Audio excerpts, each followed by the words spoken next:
굿모닝 큐티 가족 여러분, 8월의 마지막 날입니다. 8월 31일 수요일 아침인데요. 이제 여름이 가고 가을이 오는 시기입니다. 조금 더 신선해지는 이 시기에 주의 일에 더욱더 힘쓰는 우리가 되기를 소망해 봅니다. 저는 지금 실크웨이브 선교회 회의차 시애틀에 와 있습니다.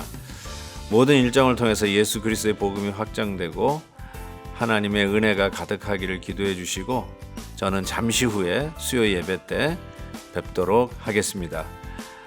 제 뒤로 보이는 사진은 한국 제주도의 봉계동이라고 합니다. 멋진 개울과 산세가 어우러져서 정말 멋진 곳인데요.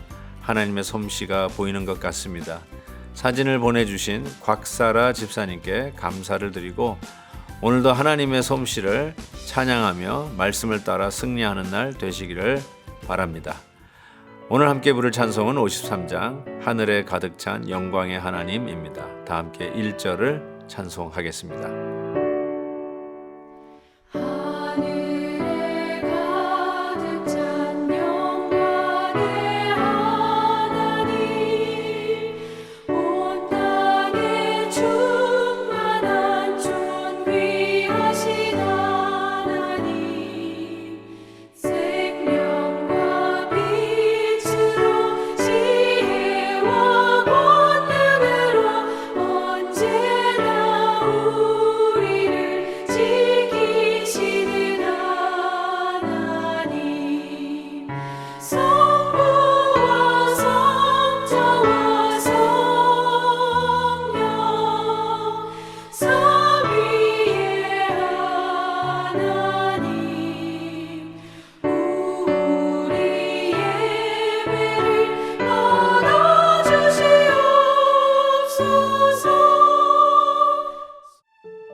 또 모세에게 이르시되 너는 아론과 나답과 아비후와 이스라엘 장로 70명과 함께 여호와께로 올라와 멀리서 경배하고, 너 모세만 여호와께 가까이 나아오고 그들은 가까이 나오지 말며 백성은 너와 함께 올라오지 말지니라. 모세가 와서 여호와의 모든 말씀과 그의 모든 율례를 백성에게 전하매 그들이 한 소리로 응답하여 이르되 여호와께서 말씀하신 모든 것을 우리가 준행하리이다. 모세가 여호와의 모든 말씀을 기록하고 이른 아침에 일어나 산 아래에 제단을 쌓고 이스라엘 12지파대로 12기둥을 세우고 이스라엘 자손의 청년들을 보내어 여호와께 서로 번제와 화목제를 드리게 하고, 모세가 피를 가지고 반은 여러 양푼에 담고 반은 제단에 뿌리고 언약서를 가져다가 백성에게 낭독하여 듣게 하니 그들이 이르되 여호와의 모든 말씀을 우리가 준행하리이다. 모세가 그 피를 가지고 백성에게 뿌리며 이르되 이는 여호와께서 이 모든 말씀에 대하여 너희와 세우신 언약의 피니라.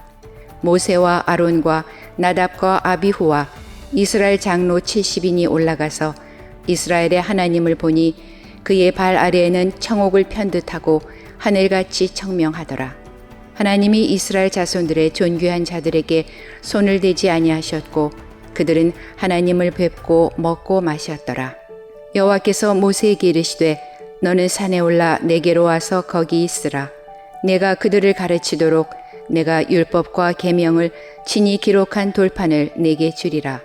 모세가 그의 부하 여호수아와 함께 일어나 모세가 하나님의 산으로 올라가며 장로들에게 이르되 너희는 여기서 우리가 너희에게로 돌아오기까지 기다리라.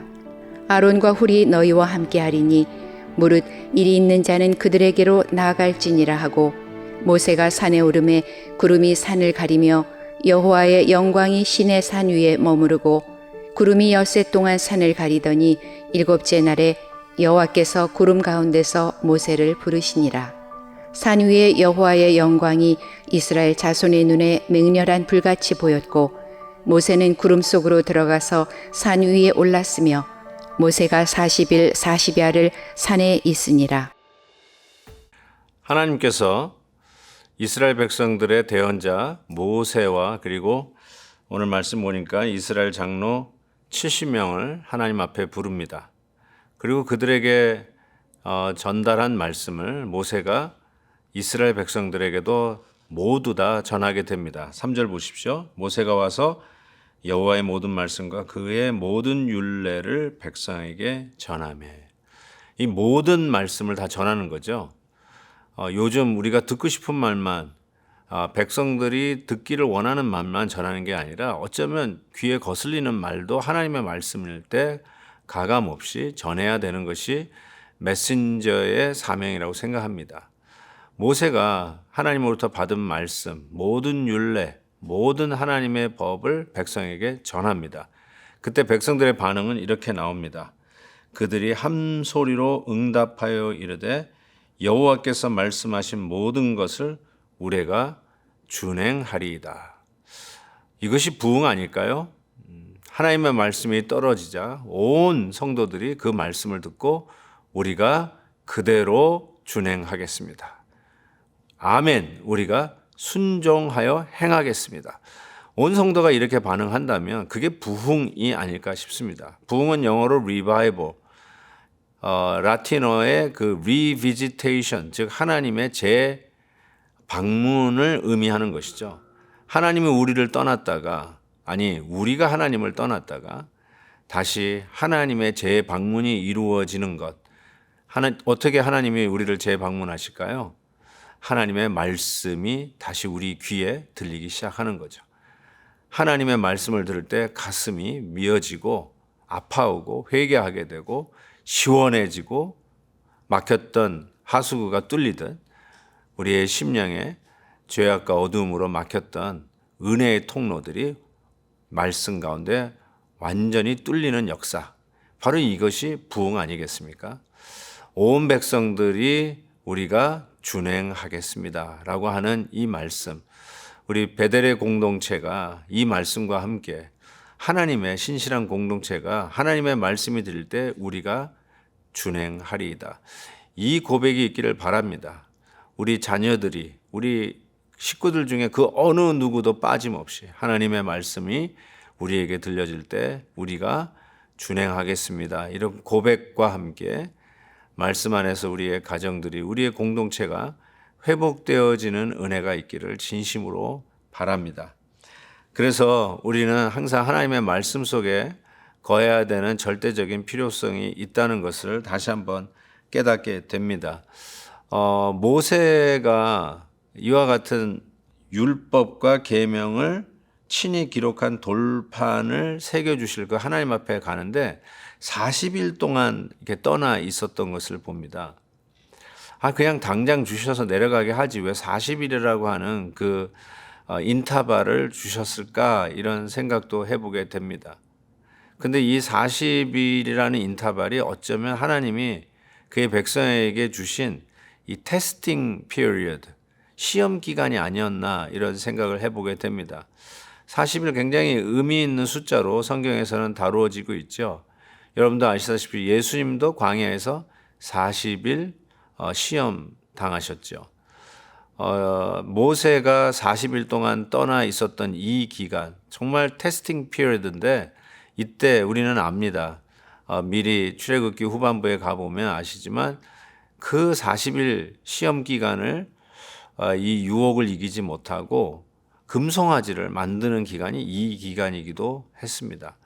하나님이 기다리라고 했던 그 시간에 기다리지 못했을 때 우리는 이와 같이 잘못된 길을 가는 것을 종종 보게 됩니다.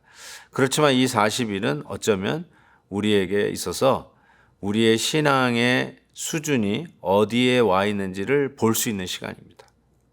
혹시 여러분 기다리라고 하나님께서 우리로에게 이런 테스팅 피리어드를 준 시간이 있으신가요? 혹시 그 시간을 지나가고 계시는 분은 안 계신가요? 꼭 이 시험 기간을 통과하십시다. 그래서 하나님의 놀라운 은혜를 누리는 저희들이 되었으면 좋겠습니다. 우리의 믿음이 정금과 같이 단단해져서 세상 유혹이 몰려와도 넉넉히 분별하여 이 시험의 난관을 통과하여 하나님 앞에 정금과 같이 나오는 저희들이 되기를 진심으로 소원합니다. 40일이라고 하는 이 기간에 실패했던 이스라엘 백성들을 반면 교사로 삼아서 우리들은 어떻게 하면은 이런 시험 기간을 통과할 수 있을까 싶습니다. 지난 주일 설교 말씀도 여러분 기억나시죠? 우리 앞에 시험은 참 많습니다.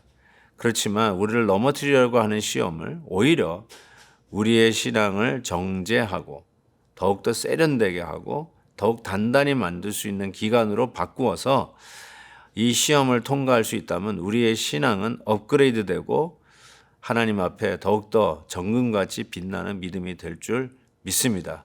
그 일을 위해서 우리는 기다리는 시간 넉넉히 가만히 있지 말고 우리 교회가 정말 우리 온 세대가 큐티하면서 지금 말씀 운동을 하고 있는데 우리가 매일 하루도 빠짐없이 말씀 앞에서 무릎을 꿇고 말씀으로 하루를 시작하고 말씀으로 온 가족이 하나님의 은혜를 쉐어링하고 나누는 이러한 축복이 있을 때 우리 앞에 놓여진 40일이라고 하는 이 테스팅 피리드는 우리가 넉넉히 이기고 나갈 줄 믿습니다.